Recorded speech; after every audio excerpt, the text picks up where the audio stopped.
छत्तीसगढ़ में 2 Catholic church की nuns की गिरफ्तारी हुई। नन्स जो लोगों की मदद करते हैं और अपने आप को ईश्वर से जोड़ते हैं, उन्होंने ऐसा क्या किया कि देश भर में उनकी चर्चाएं हो रही हैं। सिस्टर प्रीति मैरी और सिस्टर वंदना फ्रैंकिस दोनों को 25 फरवरी छत्तीसगढ़ के दुर्ग रेलवे स्टेशन से पुलिस ने गिरफ्तार किया। दोनों अकेले नहीं, बल्कि उनके साथ आदिवासी समुदाय की 3 लड़कियां भी मौजूद थीं। दोनों को ह्यूमन ट्रैफिकिंग और धर्म परिवर्तन के आरोप में गिरफ्तार किया गया। इस मामले ने राजनीति में एक नया मोड़ ले लिया है। इस मुद्दे को लेकर खूब राजनीति हो रही है।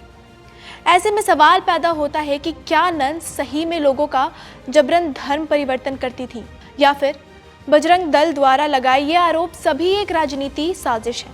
इस पूरे मामले की जानकारी हम आपको देंगे इस वीडियो में। ये मामला 25 फरवरी का है और जगह है छत्तीसगढ़ का दुर्ग रेलवे स्टेशन। वाकया कैथोलिक चर्च से जुड़ा है और उस चर्च से जुड़ी हैं 2 नन्स। सिस्टर प्रीति मैरी और सिस्टर वंदना फ्रैंकिस सफर में थी। इसी दौरान इन दोनों नन्स को पुलिस ने गिरफ्तार कर लिया। इन पर आरोप लगता है ह्यूमन ट्रैफिकिंग और धर्म परिवर्तन का, क्योंकि दोनों नन्स अकेले नहीं बल्कि उनके साथ 3 लड़कियां भी मौजूद थीं। ये तीनों लड़कियां आदिवासी समुदाय की थी और सफर में नन्स के साथ आगरा जा रही थी।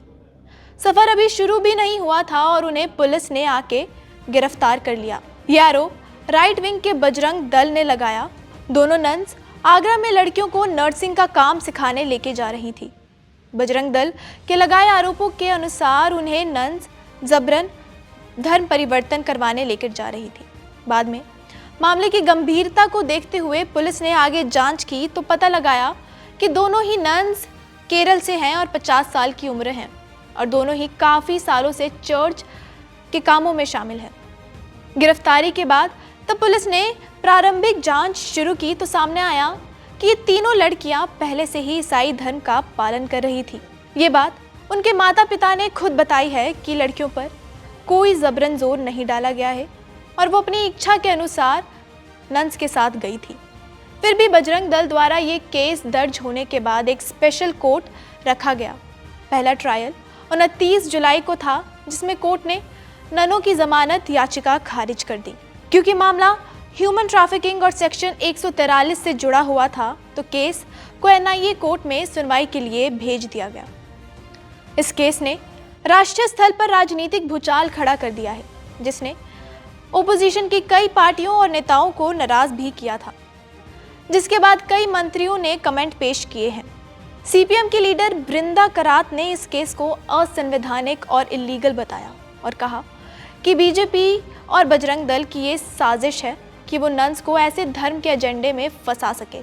हमारा मकसद है नन्स से मिलना, तो आज अगर नहीं मिलेंगे तो कल मिलेंगे। कुछ लोगों ने अभी थोड़ी देर पहले मुलाकात की थी, आप लोग को रोक दिया गया। वही हम कह रहे हैं, इनका कोई नियम नहीं है। ये बगैर कानून का राज भी चल रहा है और यहाँ भी चल रहा है। जेल में इनको इंस्ट्रक्शंस दिया गया है। ये कोई नियम नहीं है यहाँ, लेकिन हम नन्स की हित को सामने रखते हैं। साथ ही इसको लेकर RSP के प्रेमा चंद्रन ने अपना बयान दर्ज किया है। इसके बाद केरल की कैथोलिक कांग्रेस ने भी प्रोटेस्ट करना शुरू कर दिया और मांग की कि जब तक नन्स को बाइज्जत बरी नहीं कर दिया जाता तब तक प्रोटेस्ट उनका रुकेगा नहीं। We have met the 2 nuns who are jailed.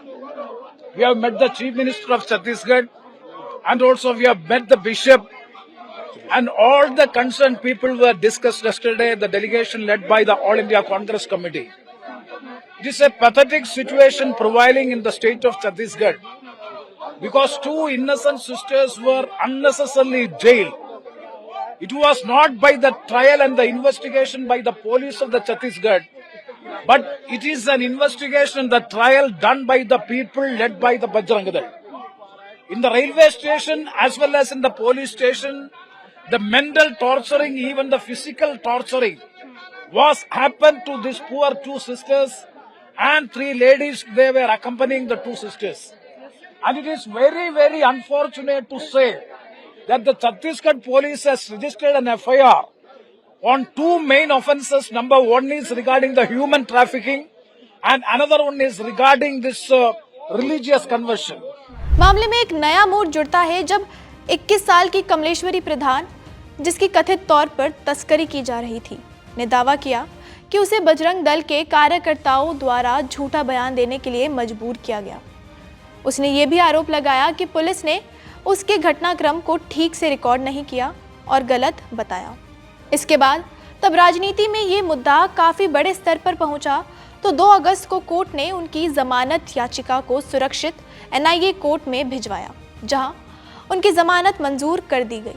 इस बीच अदालत के इस फैसले को राहत की एक छोटी किरण माना जा रहा है, लेकिन ये मामला भारत में धर्मांतरण और मानव अधिकारों के मुद्दे की गंभीर मुद्दों को उजागर करता है। इस खबर से जुड़ी अपडेट्स हम आपको बताते रहेंगे। तब तक आप देखते रहिए India.com। धन्यवाद।